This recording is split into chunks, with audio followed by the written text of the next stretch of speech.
Asymmetrical Reworlding, Part 5. Let's get metaphysical. I hope you have stuck with me thus far on this long pilgrim's path of exploration beyond the mountains of dualism and towards body-mind integration, disproving the biological essentialism and sexist nonsense of the post-feminists. Because this final part is where things get potentially revolutionary. Humans are biological beings and therefore subject to ecological limitations, but we're also symbolic cultural creatures who are highly susceptible to the ministrations of nurture or its lack, and in some respects, quote, culture seems to enjoy the upper hand, end quote. Astonishingly, even, quote, something as obviously biological as pain in childbirth, Sarah Doherty remarks, is experienced differently depending on cultural expectations, end quote. Socialization is powerful stuff. In many ways, I'd rather we stopped using the words feminine and masculine and that we spoke only of female and male, women and men, girls and boys, seeing as so many people don't seem to understand the distinction between sex and gender. But there is perhaps still a place for the big metaphysical concepts of the feminine and the masculine if we can reimagine them in the right way as archetypes, not essences. Esmée Streachailt's brilliant insight that the world will need to become phenomenologically feminine in order to preserve the ecology that evolved humans gives me a foundation from which to build a new symbolism based on philosopher, psychiatrist, neuroscientist Iain McGilchrist's claim that reality hinges upon a profound asymmetry. Quote, more than a century ago, Louis Pasteur wrote, "Life as manifested to us is a function of the asymmetry of the universe. I can even imagine that all living species are primordially, in their structure, in their external forms, functions of cosmic asymmetry." Since then, physicists have deduced that asymmetry must have been a condition of the origin of the universe. It was the discrepancy between the amounts of matter and antimatter that enabled the material universe to come into existence at all, and for there to be something rather than nothing. End quote. Asymmetry implies symmetry, McGilchrist says, but it is fundamentally adaptive and generative in a way that symmetry, in its sterile perfection, is not. Quote, what is needed is both symmetry and asymmetry, themselves an asymmetrical pairing, together. It is neither the breaking of the symmetry alone, nor alone the symmetry that is broken, but the new breaking in conjunction with the old symmetry, the combination of the two that is generative. End quote. This idea runs right through McGilchrist's philosophy, nesting as he does a variety of concepts within an overarching whole. Union and division within union, the one and the many within the one, non-duality and duality within non-duality, both and either or within both and, good and evil within good, and so on. He points out that the sex chromosomes, the symmetrical XX versus the asymmetrical XY, together form an asymmetry that results in new life. The yin-yang, discussed at the end of part 1, whirls asymmetrically, with the yin dark and the yang light, seeking balance in its movement. But McGilchrist proposes that the Japanese equivalent, quote, the yin-yo symbol, where yin equals yin and yo equals yang, captures more clearly the idea of asymmetry combined with symmetry, and at the same time the way in which the energy of yo, yang, sits within the receptive space of yin, yin. End quote. Glorious in its calm containment. Perhaps this will be controversial, but could this asymmetry be the basis for an understanding of human relationships and cultural formation? Because humans of either sex are created in and birthed from the bodies of women, I see the female as the whole that unites female and male. The feminine contains both the feminine and the masculine. As the character Finn says in Louise Hewitt's novel Mist, from the male perspective, quote, "Without women, we're nothing. We don't even exist. A woman is the beginning, and we're all half female anyway, what with the chromosomes from the mother and everything." End quote. This idea is not new. The parthenogenetic goddess who produces all life from her body is found in the oldest creation myths, and Monica Huer and Barbara Moore speak of the Gynandrous Great Mother.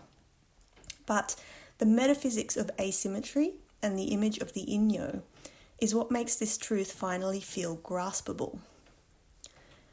In terms of socialization, Catherine Keller argues that, quote, "The female connection to mother and world preserves the oceanic feeling of an empathic continuum initially common to both sexes," end quote. If this is the phenomenologically feminine source from which we all derive, then what the feminine really represents is the human, the common ground from which girls and boys, women and men all originate. The oceanic feeling of early childhood is not a state that must be left behind, as is normally the case for males, but the natural condition that forms the foundation for all human development.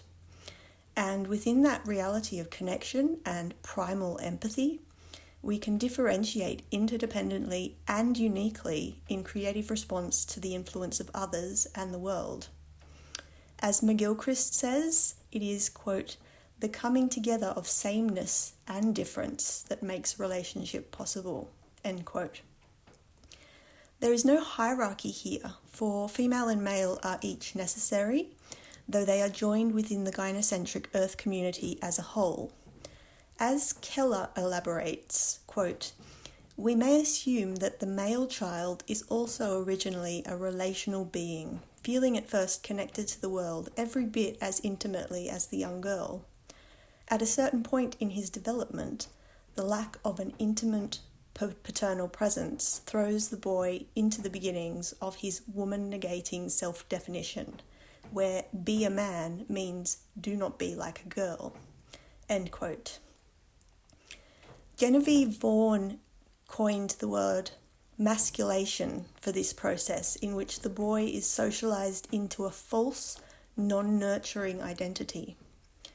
He achieves self-definition according to what he is not, what as a male he should not be, and denies any trace of the feminine in himself. He learns to subjugate not just women, but the wounded humanity in himself. The resulting devaluing of the feminine and the low social status of women makes it all the more difficult for men to break free from their masculated identities. Giving high status to women, on the other hand, Rian Eisler points out, would mean that, quote, "men can more comfortably themselves exhibit stereotypically feminine styles of behaviour without feeling a loss in their own status," end quote. The wise man desires emasculation. We absolutely must hold men accountable, while also acknowledging that patriarchy is a toxin that poisons us all. We all have choices about how we relate to our socialization. Discovering this agency is the process of consciousness raising. The male who is masculated is, in some ways, more susceptible to its harmful consequences than women and girls, who generally retain more of a connection to the mother source that men and boys are severed from. And this severing is what makes men dysfunctional and potentially dangerous. As Keller maintains, quote, "the connected, permeable ego ascribed to female children fits the description of an actual entity much more nearly than does the rigid and clearly delineated male ego," end quote. As I said in my review of Keller's book, quote, "because we usually remain closer to that connected, permeable base, girls and women can model the transformation that must occur for both women and men to achieve post-patriarchal human selfhood," end quote. The cure for male estrangement is clearly the phenomenologically feminine system of matriarchy, involving as it does social mothering, caring, nurturing and gift-giving performed by everyone, women, both mothers and non-mothers, and men, according to need, which of course will require a complete overhaul of the socio-economic system and the way we live. Jane Clare Jones says, quote, "We must demand the possibility of a challenge to male dominance at its most fundamental level, and a vision of sexuality and social organisation grounded on the possibility of real mutuality between human subjects," end quote. For anyone who thinks that men are not cut out for nurturing, it should be clear by this point that humans are not hardwired to behave in inevitable ways. Instead, we respond to circumstances. We learn. Just as we learned that men are dominant and women are submissive, and wrongly came to believe this was a cosmic truth. As Doherty states, nurturing behaviour seems to be, quote, "a unisex potential in many mammals," and the act of caring has its own consequences, habits of mind and emotion, end quote. There is room for men to be the protectors and providers they claim to be in a matriarchal world, alongside women who have always been the protectors and providers for their offspring and kin. For everyone in matriarchy, say her and more, quote, "there is a close identification with the collective group of mothers, with Mother Earth, and with the cosmic mother," end quote. Mothers and children are at the centre, because children are the seeds of culture, ready to grow into future society, and if something goes wrong in the early years of development, the consequences can be devastating. If we could stop socialising girls and boys into gendered roles, then they would have a much better chance to attain self-actualisation as fully rounded humans rather than as limited sexist stereotypes.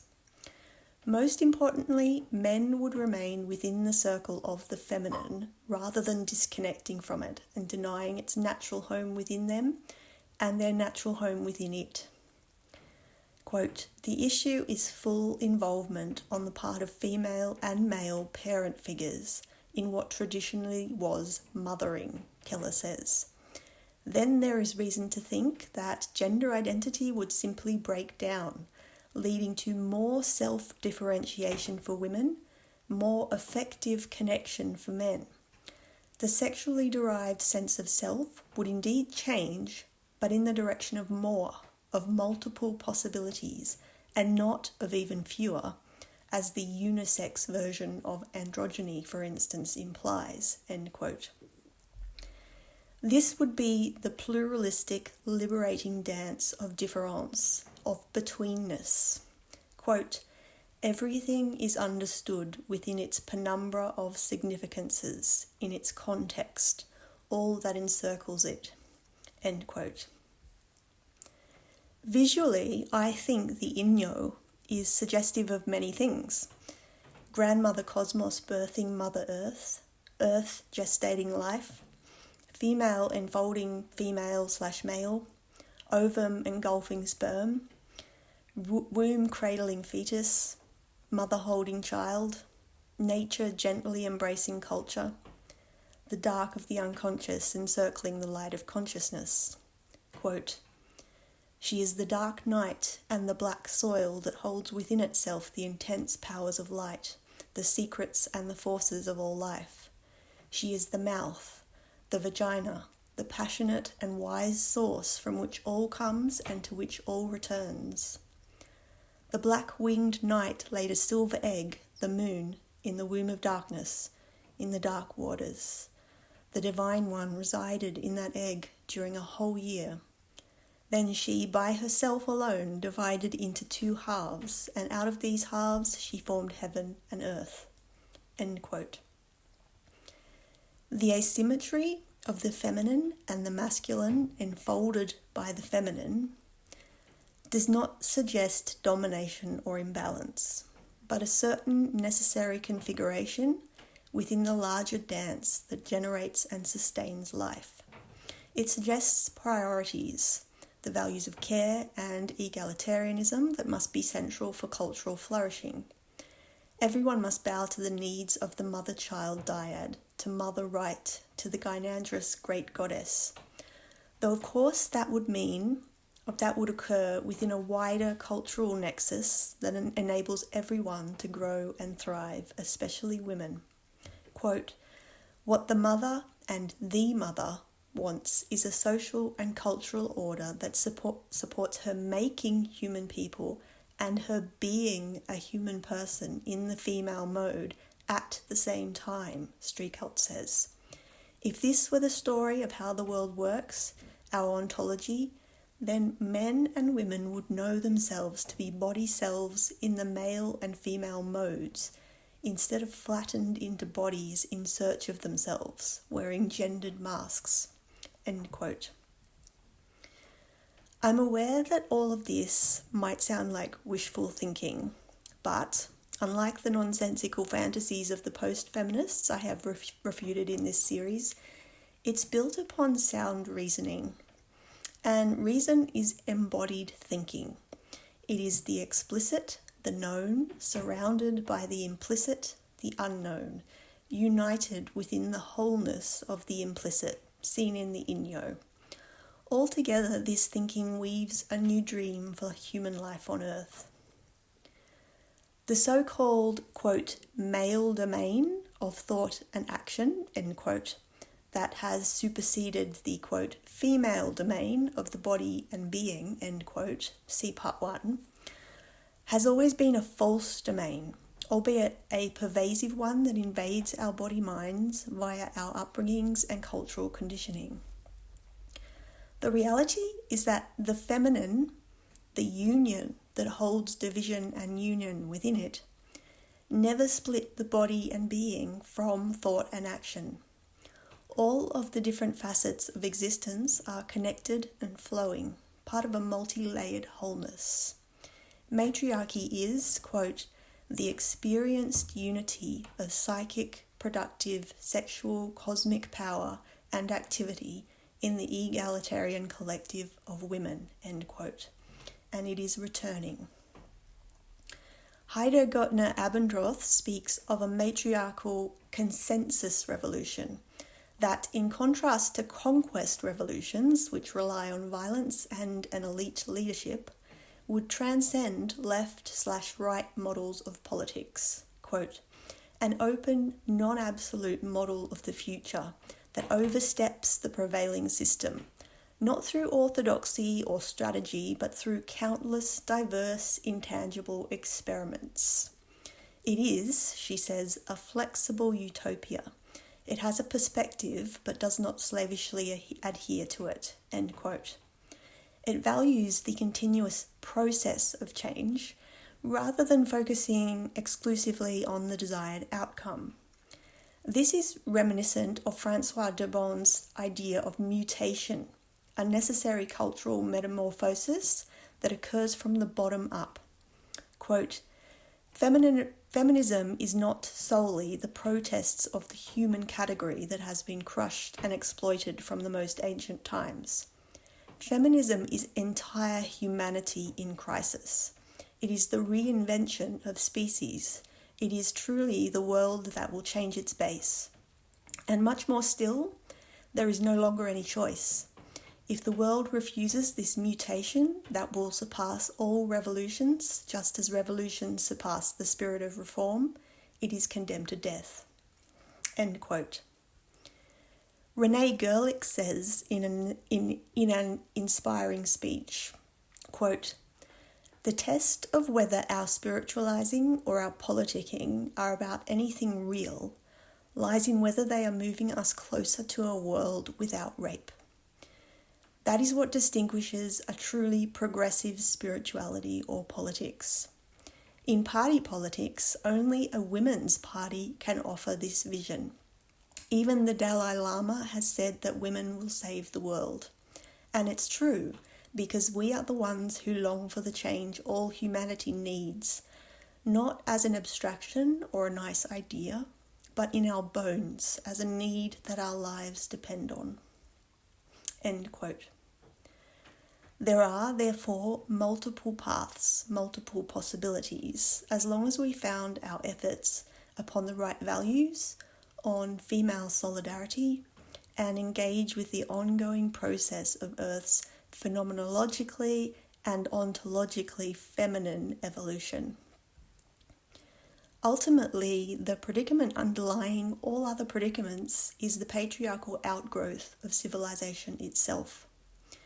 We have lost our connection to land, to spirit, to the eros of our natural animality. We are living in ways that are inherently traumatizing and damaging to our health.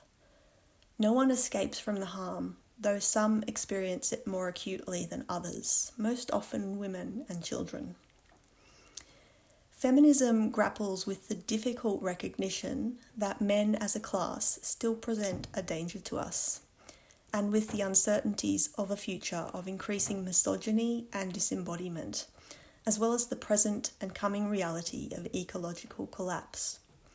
We need feminism now more than ever, which is why I think that anything that distorts what it is and misrepresents it to young women must be challenged, hence why I was called to write this piece. The work our feminist foremothers did was monumental and created a foundation that can be built upon by the next generations, and though imperfect, can be built upon still. We don't need this notion of post-feminism because we don't need to get beyond feminism, but right down into the belly of it, right into the beating heart, the ground of female being that is our birthright to embrace. We need to be able to recognize the enemy and to refuse to turn against our own kind. And feminism provides us with the clear sight and solidarity to do this. The reactionary post-feminist trend only serves to distract us from the women's liberation movement that already exists and the women who are still working to change the world. They don't have all the answers, but they are persistently asking the right questions, always passionate, fierce, and endlessly nurturing of female potential. Feminism is not anything we want it to be. It's still a collective movement for liberation that is based on evidence-based analysis and specific women-centric values. But goddess, it allows the mind to flow freely and fly beyond what is known within the confines of the dominant culture. It's vitalizing and beautiful, and I wish more women could see that. Feminist thinking goes so far beyond inhumane patriarchal assumptions that it breaks free into new conceptions of our humanity, relating and loving, based upon pleasure and flourishing, not pain and debasement. Streachailt says, quote, "Radical feminism recuperates lost women's knowledge, critiques the fantasy laid over women's realities by men's cultures, organises to support/heal women harmed by men's social order, and imagines new worlds where humans are not so fragmented and overdetermined by roles written to belittle them. Radical feminism would intervene in that damage before it can do irreparable harm to bodies, lives, and whole communities." End quote. When we realise, as women, that we are not what man says we are, and we rediscover our wild and wise natures, then society as it currently exists will collapse. We will withdraw our labour from what does not serve women, children, earth, and our no will be inviolable.